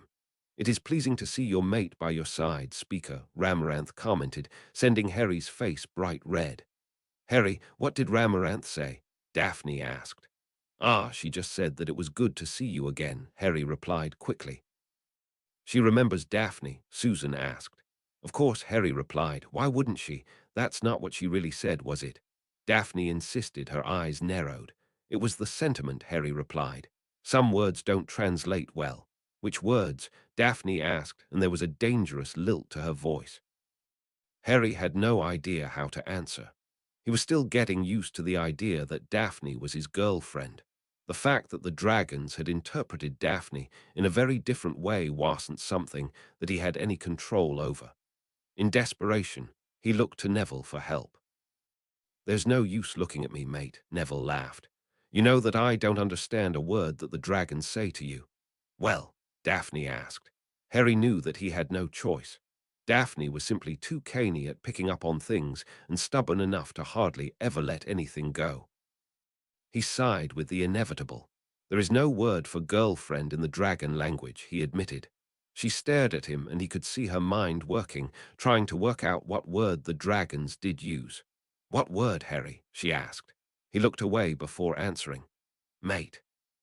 Her silence had him glancing back. He expected her to be angry, furious even. Who would want to be known as someone's mate in the life partner, one and only, sort of way when they'd only been dating someone for a matter of weeks. Instead, a grin was slowly forming on her lips. Her eyes were shining. And then all at once she burst out laughing. Daff, he asked, completely confused. Oh, Harry, you dolt, she managed through her laughter. Did you think that I was going to be angry? Yes, he replied. Culture clash, Harry, remember, she said. How many conversations have we had about our own culture clashes? Remember that fiasco with the Yule Ball? Neither of us understood the other's culture, which is why we fought for so long. It's the same thing here, isn't it? Yes, he replied. She stepped up to him, grabbed his shoulders, and pulled him in for a kiss. Silly boy, she said, after the kiss, their foreheads touching. You gave me the answer. The dragons have no word for girlfriend. Mate is the closest analogy, so that's what they use. Yeah, thanks, Daff, he smiled, his eyes fixed on hers. The Thrummingthat, Ramaranth, Grulith, Meerdes, and a number of the other dragons were making travelled up into his chest, giving him a warm feeling. As wonderful as it was to learn that Daphne understood the language confusion, there was no way that he was going to tell her that the dragons were happy, approving of his match with her. Is that why you were able to ride Ramaranth?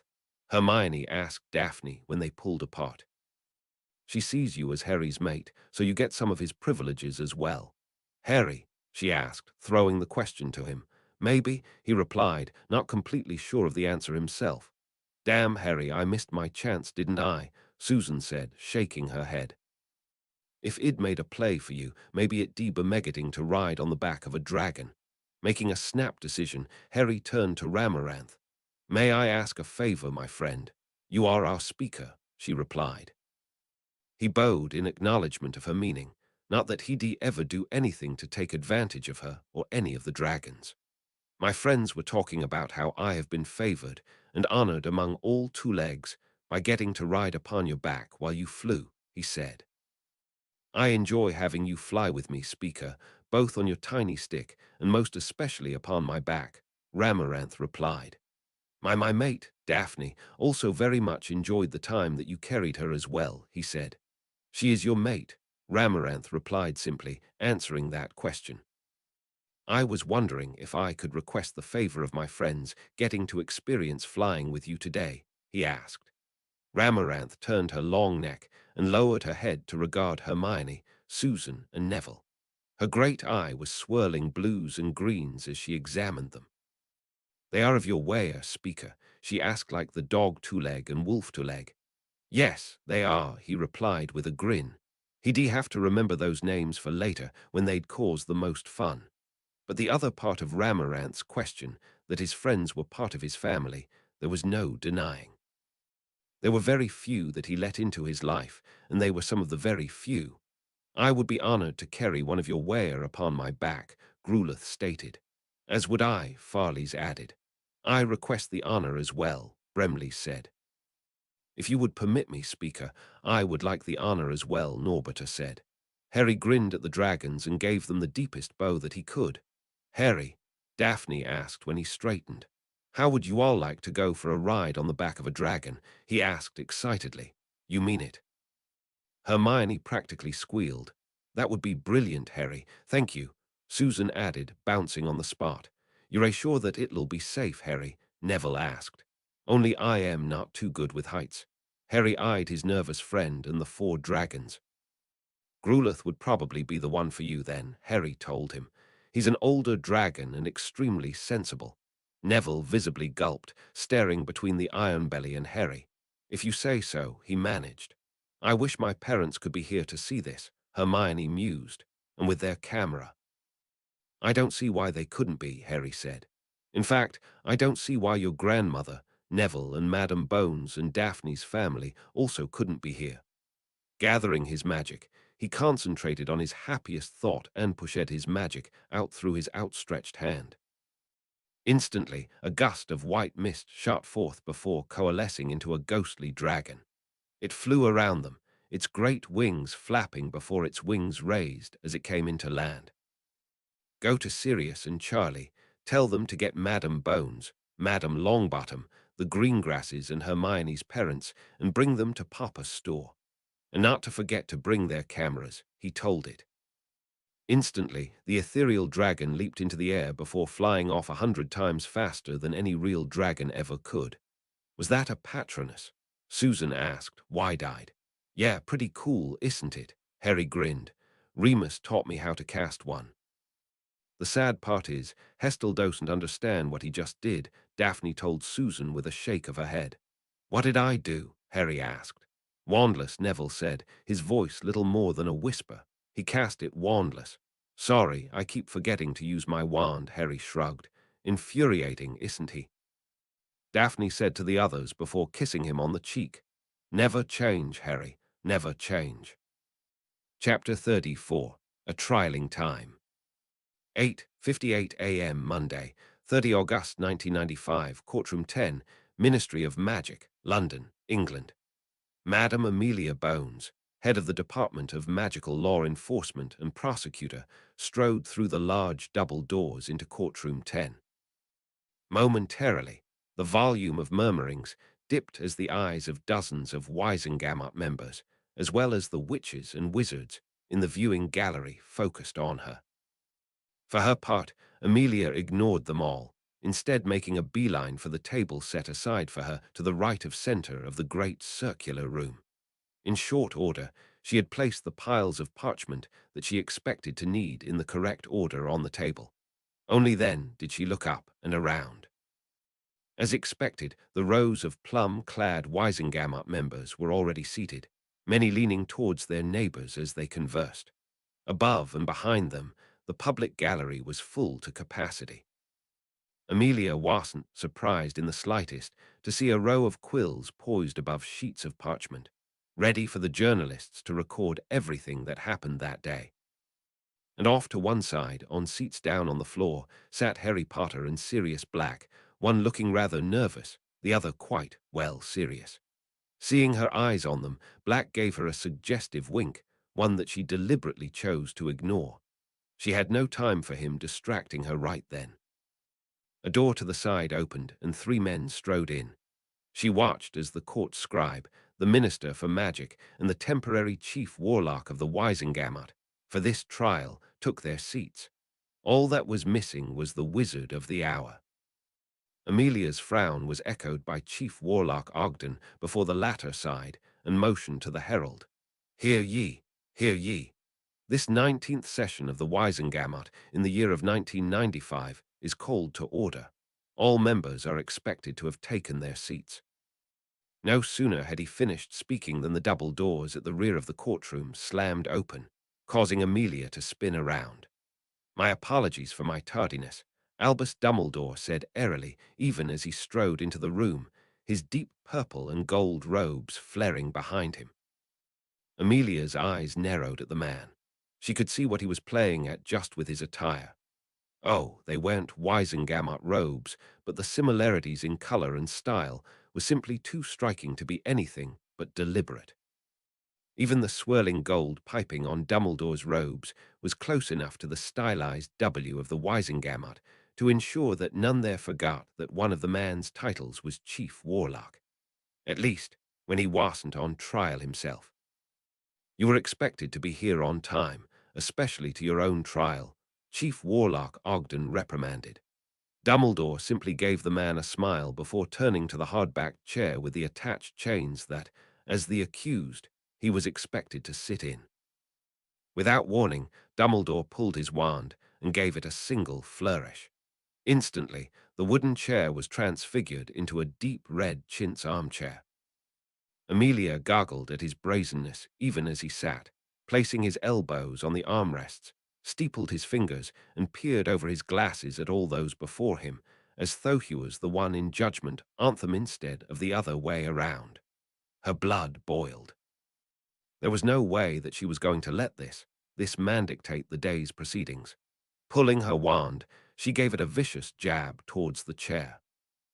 Instantly, the red chintz morphed back into its original design, the chains instantly leaping up and draping themselves over Dumbledore and pulling moderately tight.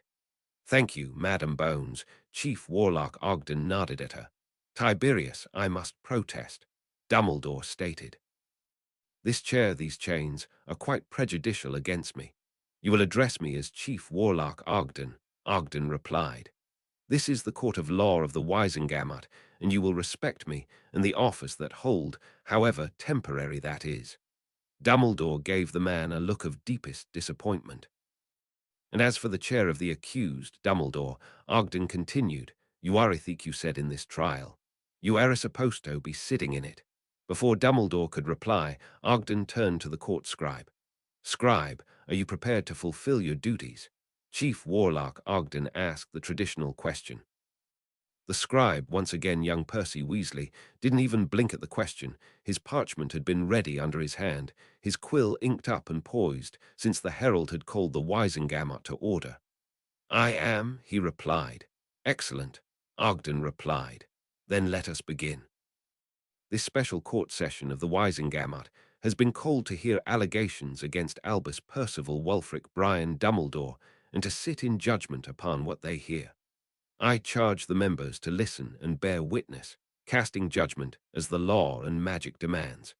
Madam Bones. Amelia stepped around the desk and stood in the center of the floor. Her gaze swept over the members, her allies Augusta, Cyrus, Andromeda, each giving her a nod of encouragement. Then, lifting the parchment in her hand, she began to read. "I, Madam Amelia Susan Bones, of the most ancient and noble house of Bones, and as Director of the Department of Magical Law Enforcement, bring before this court the following charges against one Albus Percival Wulfric Brian Dumbledore of the minor house of Dumbledore. One count of gross neglect of a minor child, namely Harry James Potter, on the date of November 1st, 1981, by leaving said child on the doorstep of a Muggle house in the middle of the night. 2 counts of illegally interfering in the proper running of an ancient and noble house, by assigning proxies to the most ancient and noble house of Potter's seats on both the Wisengamot and the Hogwarts Board of Governors, without authorization by either a member of the house or the guardian of said house minor. 1 count of interfering in the proper magic of an ancient magical artifact, to wit, the Triwizard Tournament's Goblet of Fire, by confounding said artifact to accept for schools instead of 3. 1 count of entrapment of a magical person, to wit, Harry James Potter of the most ancient and noble house of Potter, by illegally stealing his signature and submitting it to the Goblet of Fire in order to force Harry James Potter to compete in the Triwizard Tournament. 4 counts of kidnapping and endangerment of a minor for use as hostages in the Triwizard Tournament, to wit, Cho Lee Chang, Hermione Jane Granger, Gabrielle Marie Delacour of the magical house of Delca, and Daphne Ophelia Greengrass of the most ancient and noble house of Greengrass. 1 count of interfering in an international event with the intention of manipulating the outcome, namely the Triwizard Tournament. I ask that you sit in judgment upon these charges. Amelia finished formally. As each charge had been read, the susurration of the crowd, both the members of the Wisengamot as well as those in the public gallery, had increased to the point that Chief Warlock Ogden had needed to glare at them all, his gavel raised in warning. Albus Percival Wulfric Brian Dumbledore, Ogden said, once the noise had dropped to nothing, you have heard the charges leveled against you. How do you plead? Not guilty to all charges, Dumbledore replied in a tone that suggested that he was affronted at the absurdity of the question. Very well, Ogden said. Madam Bones, you have heard the response of the accused. I charge you with proving your case. Thank you, Chief Warlock, she replied. Moving back to her table, she laid the charge sheet parchment to the side and picked up the next piece from her pile. I call Madam Minerva McGonagall of the noble house of McGonagall to the witness stand. The small door to the side was opened by an aura, and Minerva McGonagall entered the courtroom. She walked briskly across the room, only once looking at Dumbledore, her lips pursed tightly together before she mounted the 2 steps to sit in the witness stand. Professor McGonagall, thank you for coming today, Amelia began. McGonagall simply gave a curt nod. Professor, how long have you worked at Hogwarts School of Witchcraft and Wizardry? Amelia asked. Come September 1st, it will be 38 years, she replied. And you have worked for Albus Dumbledore all that time. Yes, Professor Dumbledore has been the headmaster for my entire tenure as Professor of Transfiguration at Hogwarts, McGonagall affirmed. Professor, I'd like to take you back to November 1st, 1981, Amelia said. Please tell us what happened that day. McGonagall's eyes darted to Dumbledore and then to Harry before she once again focused on Amelia. That was the day after the fall of you-know-who and the tragic deaths of James and Lily, she began. I spent much of the day outside of the magical world. Where? Amelia asked. Once again her eyes darted to Dumbledore, the home of Petunia and Vernon Dursley, the aunt and uncle of Harry Potter. Why were you there? Albus asked me to watch them, to ensure that they were safe, McGonagall replied. Petunia was Lily Potter's sister. It was possible that a Death Eater could retaliate for what had happened to their master against Harry Potter's relatives. I see, Amelia said.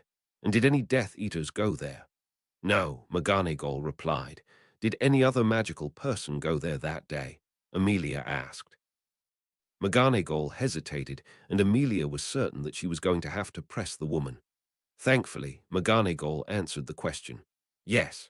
Albus joined me that night, and later, Hagrid brought young Harry to Albus. What happened to Harry Potter that night? Amelia asked. Albus had decided that Harry would be safest away from our world, with his last remaining relatives, McGonagall replied. From the corner of her eye, Amelia saw Sirius squirm in his seat. Thankfully, the man remained silent for once.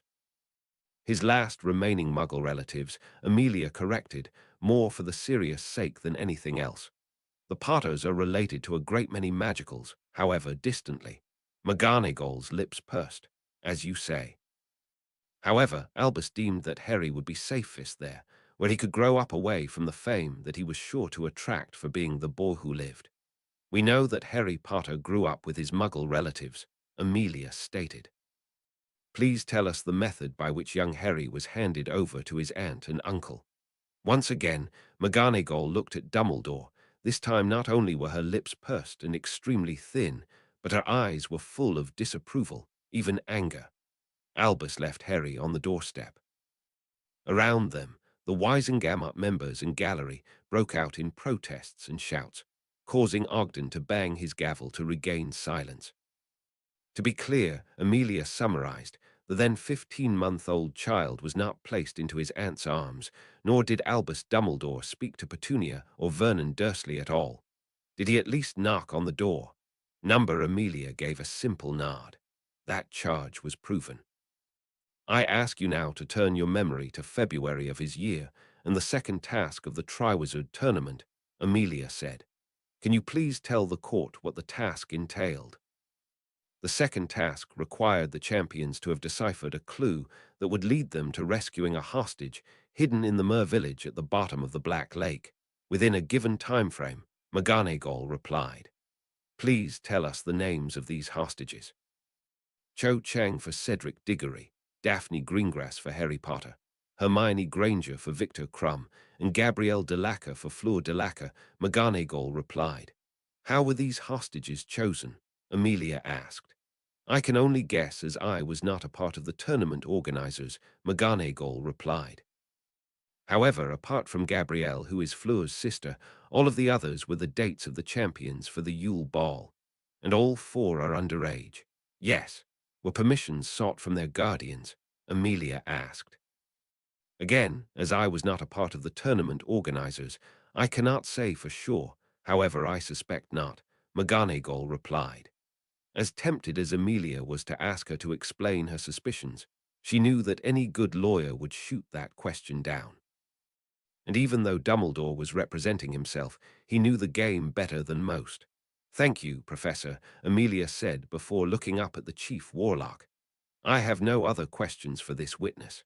Mr. Dumbledore, Ogden asked.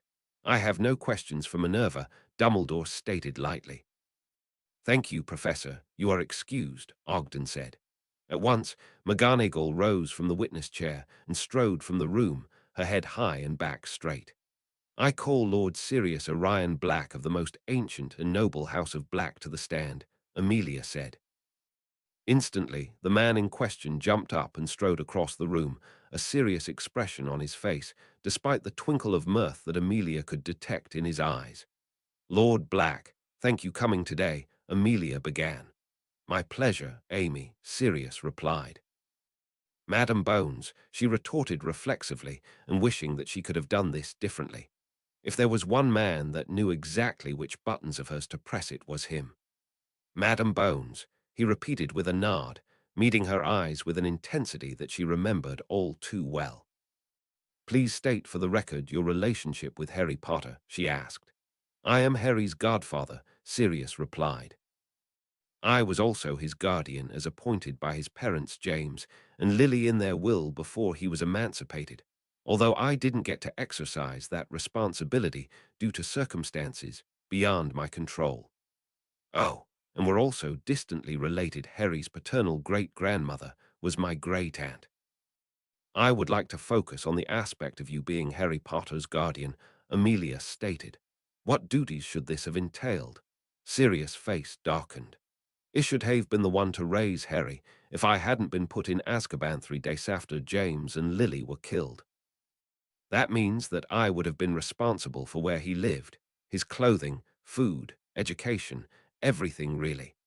That also should have included monitoring his finances and his responsibilities both to this esteemed body and on the Hogwarts Board of Governors. Was your guardianship ever revoked? Amelia asked. That's a tricky question, Sirius replied. How so? Amelia asked. Because the answer depends on who you ask. If you ask magic or the goblins, then no. I was never convicted of a crime, which meant that I should have always been Harry's guardian. If you ask everyone else, then they would all say that yes, the instant that I was sent to Azkaban, then I was no longer Harry's guardian. Legally, though, which is the only real answer that matters, then number objection. Dumbledore called. It is in the records of this very body that guardianship of Harry Potter was transferred from Sirius to myself, at the behest of the Wizengamot itself, on November 15th, 1981. Chief Warlock Ogden, Amelia said quickly, before the man could rule, the laws of the Wizengamot are very clear on matters relating to the transferal of guardianship. There hasto be just cause for a Wizengamot-ordered transferal to be legal, for example, the conviction of a person. And there was no just cause in the case of Sirius Black and Harry Potter. Lord Black was never convicted of a crime. Therefore it was unlawful for the Wizengamot to assign Dumbledore as guardian of Harry Potter. It's why the goblins would never grant anyone, Dumbledore included, access to the Potter vaults. They, and magic, knew that Lord Black was the rightful guardian of Harry Potter. Ogden looked back and forth between the two, obviously trying to decide what to do. If I may, Minister Fudge said, standing from his seat. Madam Bones is correct. The laws are very clear here. I've looked into the matter myself and found that what was done back in 81 was clearly illegal. It may have been for the right reason, but it was the wrong decision. Harry Potter's guardian should always have been Sirius Black, and as Lord Black said, both magic and the goblins always knew that. Amelia gaped at the man. Never in her wildest dreams would she have pegged him for siding with her, unless he'd accidentally swallowed a vial full of Veritaserum. It was then that she noticed Fudge glancing towards Harry, a hopeful look flitting across his face. And then it dawned on her, the man had decided to throw his political capital in with Harry. What that meant in the long run was anyone's guess. Dumbledore, your objection is overruled, Ogden finally decided after tearing his eyes away from the minister. Magic overrides the man-made laws of even this body. Lord Black, Amelia said, turning back to the man, as guardian of Harry Potter, did you authorize Albus Dumbledore to leave Harry Potter on the doorstep of Petunia and Vernon Dursley? No, Sirius all but yelled. That's something that I would never ever have done. Petunia hate magic. Lily knew that, and she made sure that we all knew that too. She never wanted Harry to go to her sister. Harry was always supposed to go to me first as his godfather, and to his godmother, Alice Longbottom, second. Twin gasps caused Amelia's eyes to flick to both Harry and to Augusta sitting up in the Longbottom seat. Clearly neither had known that fact. Do you know who was assigned as proxy for the Potter seat here in the Wisengamot and the Hogwarts Board of Governors? She asked. A sycophant of Dumbledore's. Elphia's doge, Sirius spat. A choice that you would not have approved of, Amelia asked in clarification. Sirius laughed. I've only met the man a handful of times in my life. I doubt he's ever had an original thought in his life. So no, I never would have approved of the man. I would have sat both of those seats myself. Thank you, Lord Black. I have no further questions for this witness, Amelia stated. Mr. Dumbledore, Ogden asked. I have a couple of questions, Dumbledore replied. Sirius, where were you when I was doing my best for young Harry and deciding the best place for him to live, where he could grow up safe and sound? Safe and sound. Is that a joke? Sirius growled. Do you have any idea of the life that Harry lived with those people? I have asked you a question, my boy. I expect an answer, Dumbledore stated, ignoring Sirius' own question. Sirius glared at him, his eyes narrowed. Finally, though, he gritted his teeth and answered. I was searching for the traitor. Peter Pettigrew, he spat.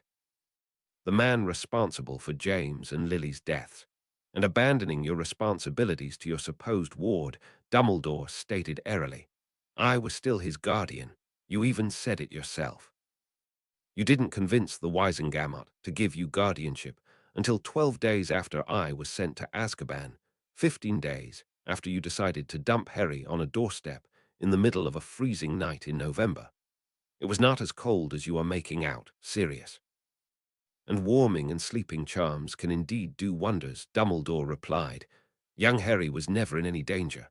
I saw to that. Do you have any other questions for Lord Black? Ogden asked. Not at the moment, Dumbledore replied. In that case, thank you, Lord Black. You are excused, Ogden said. Amelia waited until Sirius had left the stand and made his way back to his seat beside Harry, where the two exchanged whispered words before calling her next witness. I call Lord Harry James Potter of the most ancient and noble house of Potter to the stand. Amelia watched as Harry closed his eyes for a moment, seemed to steel himself, before standing and walking across to the stand. Good morning, Lord Potter, she smiled. Good morning, Madam Bones, he replied. Lord Potter, you competed in the Triwizard Tournament as the 4th champion, a tournament designed for only 3 champions, one each from the premier schools in the United Kingdom, France, and Bulgaria. That has been the case for hundreds of years, that there should only ever be 3 champions. Do you know how or why your name was chosen as the 4th champion? Yes, Harry replied succinctly. How do you know this? She asked. Dumbledore told me, Harry shrugged. And what exactly did he tell you? She asked, looking not at Harry but at Dumbledore himself. He told me that he was the one who enchanted the cup, and that he was the one who put my name into it to make sure that I was chosen, Harry said. He said that it was to get me back into the magical world, that just taking me from my relatives would have been seen as kidnapping, but that the tournament provided an opportunity for him. Amelia nodded. Did Dumbledore tell Yowah wanted you to return to the magical world? Yeah, some garbage about some prophesy, saying that I was the only one who could kill the madman who'd already died when he killed my parents and tried to kill me. Harry snorted in derision. Objection, Dumbledore called. There is indeed a prophecy that states that young Harry is the only one who can kill Voldemort when he returns. The unspeakables can confirm that the prophecy exists. What does this prophecy say? Ogden asked. I do not believe that sharing the exact wording is wise, Dumbledore replied. We do not want to give Voldemort any more power than he already has when he returns. Knowing the wording could indeed give him that. The Wisengamot members, as well as those in the gallery, exploded with shouts, most filled with fear, others with cries of shock or dismay. Are you saying that you know who is still alive? Ogden Near shouted, forgetting to bang his gavel to regain order in the court. I have maintained that position for many years, Dumbledore stated. The only difference now is that, due to young Harry's indiscretion, you are all now aware of the existence of a prophecy concerning both Harry and Voldemort. What proof do you have that Voldemort is still alive? Amelia demanded. Dumbledore stared at her, and she could see that he was weighing up his options. It is common knowledge that there was a basilisk at Hogwarts 2 years ago, Dumbledore said. I remember, Amelia scowled. I lost 14 good men in that fiasco, not to mention that the school was closed for 6 weeks. A student of yours was also declared missing and never found. Yes, young Ginevra Weasley, Dumbledore nodded solemnly. You will also remember that there was an unidentified man who was killed along with the basilisk. Yes, Amelia replied, her eyes narrowed. She had never been able to identify that man, despite how many questions she asked. That man was a version of Voldemort, Dumbledore stated, eliciting gasps of horror and cries of fright from dozens in the room, thus proving that Voldemort is not as dead as you would all hope to believe. A version. Amelia asked, what does that mean? I believe that we have gotten off topic, have we not? Dumbledore asked lightly.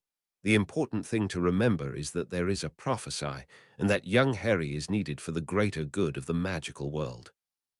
It was imperative that there be a way for him to return to us. The tournament provided such an opportunity. Amelia stared at the old man for longer than she cared to admit before wrenching her mind back to her questions. After all, he had just admitted to the charge against him. Lord Potter, what else did Mr. Dumbledore admit to you? She asked. He said that he was the reason why the hedge maze wouldn't let me simply step out of the task, Harry replied. That he de-charmed them to force me onwards. Apparently, he wanted me to learn how to be a hero. A hero? Amelia repeated. Yep, Harry replied. He was most upset with me when I bargained with Filch, the merman, to bring Daphne up from the bottom of the lake for me. Is there anything else? Amelia asked. Not really, Harry replied, shaking his head. Other than the fact that the man seems determined to have me at his school as a student, despite the fact that I've signed a magical contract which also covers my education. In that case, thank you, Lord Potter, Amelia said. I have no other questions for this witness. Dumbledore, Arjun asked. I believe that the important parts have already been covered with young Harry, Dumbledore replied. Thank you, Lord Potter, you may step down, Ogden said. Madam Bones. My remaining questions are for Albus Dumbledore, she replied, turning to face the man held in the chair by magical chains. Ask away, Amelia, Dumbledore said, his eyes twinkling over his half-moon spectacles. You will address me as Madam Bones, she snapped. Dumbledore, of course, didn't bother answering. We have already established that you did, in fact, leave Harry Potter on the doorstep of his Muggle relatives in the middle of the night, she began. We have also established that you did place one Elphia's Doge as proxy in seats held by the most ancient and noble house of Potter. You have admitted to enchanting the Goblet of Fire to accept Lord Potter's name as the champion of a fourth school, and we have heard testimony of how you manipulated the outcome of the third task. My question for you, Mr. Dumbledore, relates to the second task. Did you or did you not seek the permission of the Guardians for the 4 underage students you used as hostages in the second task? You are forgetting one thing, Dumbledore replied with that small, grandfatherly, indulgent smile that he used far too often. And what would that be? Amelia asked. That I am the headmaster of Hogwarts School of Witchcraft and Wizardry, Dumbledore replied. And as such, it is within my purview to act as guardian for all students in activities on the school grounds. I will take that as a no, then, Amelia stated. Yao did not contact the parents or guardians of the students and ask their permission, or even simply inform them of the activity that their child would be a part of. As I stated while at Hogwarts as their headmaster, that duty falls to me, he replied. Amelia stared at the man. That was always going to be the sticking point, and Shed known it. She simply had to hope that it was enough to show that the man had no decency when it came to doing the right thing and following societal expectations, which, in turn, would hopefully help the rest of the charges. The prosecution rests, Chief Warlock, she stated. Thank you, Madam Bones, Ogden nodded. Mr. Dumbledore, you may present your defense. Thank you, Chief Warlock, Dumbledore said, inclining his head. I have no need to call anyone on my behalf. Instead, I will simply say that you all know me. You know of my achievements. You know what I stand for. The greater good of not just magical Britain, but of the magical world. I have and always will do what is right, even if the reasons for it cannot be seen at the time.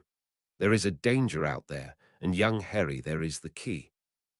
I know this, and all that I have done has been for his benefit as well as yours. I trust that you see that and will adjudicate correctly.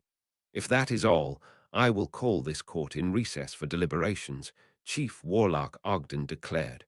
We will reconvene in 30 minutes. The bang of his gavel signaled the plum-robed Wisengamot to rise and file from the room through 2 doors. Once they had all retired, Amelia swept her pieces of parchment together and tucked them into her valise. Then, straightening her back, she moved across to where Harry and Sirius were still sitting. Amelia, Sirius greeted. Sirius, she replied, surprised that he wasn't using her nickname. How do you think it went, Madam Bones? Harry asked. Honestly, it's hard to tell, she frowned.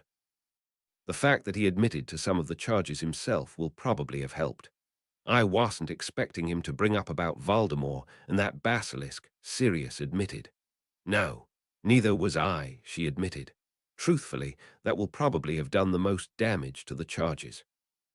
People are still very much afraid of Voldemort. Dumbledore giving proof that he's not as dead as we'd all thought will have them wanting to keep him close. Why? Harry asked. Because he's Dumbledore, Sirius sighed. I don't understand, Harry frowned. He's just one guy. That may be true, Sirius said, laying a hand on his godson's shoulder, but even back then, when Voldemort was at the height of his powers, Dumbledore was the only one that Voldemort was afraid of. And the people will want to keep him around to help them feel safe, Amelia agreed. As frustrating as it is, it's the truth. But what about the laws that he's broken? Harry asked frustratedly. We can but hope that he still receives some repercussions for breaking them, she replied. There isn't much else we can do. Well, there is one thing, Sirius said, a mischievous grin on his face. As much as she didn't want to know what the man was thinking, she couldn't not ask. What's that? You and I could go get a drink together after this, Sirius said. Amelia stared at him. There was so much history between them. He was the most frustrating, infuriating man that she knew. He knew exactly how to wind her up, both in the good ways and the bad. Those good ways, though the memories just his grin brought back, the way that he made her feel so alive. He knew how to make her relax and laugh and love more than any other man Shed ever known. Could she? Should she? Would a single drink be enough, or would it turn into 2 drinks, dinner, dates, more? Or would she want to kill him after an hour in his presence? She could toss a galleon, and it could easily come down either way. Well, see, she finally hedged. That's not a no. I'll take it. Sirius grinned. Well, whatever you do, I am going to pop a store this afternoon to do some more painting, Harry stated. A little less than half an hour later, the two doors reopened, and the members of the Wisengamot filed back in. Amelia watched them intently, trying to gauge their mood. What she saw was inconsistent at best. Of her allies, Cyrus gave her the biggest clue, flashing her a look of frustration. Once all were seated, the herald called all to order, followed by Chief Warlock Ogden banging his gavel. On the charges against Albus Percival Wulfric Brian Dumbledore, this court is prepared to give verdict, Ogden declared. On the charge of gross neglect of a minor child, namely Harry James Potter, on the date of November 1st, 1981, we the Wisengamot find the accused guilty. On the two counts of illegally interfering in the proper running of an ancient and noble house, we the Wisengamot find the accused not guilty.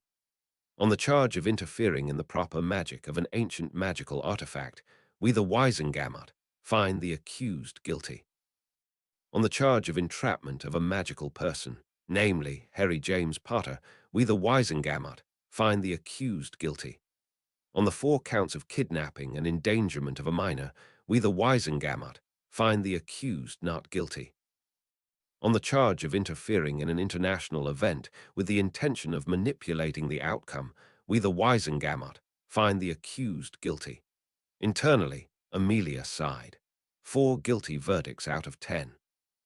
In some ways it was better than she thought, even though it was nowhere near what Shed hoped for.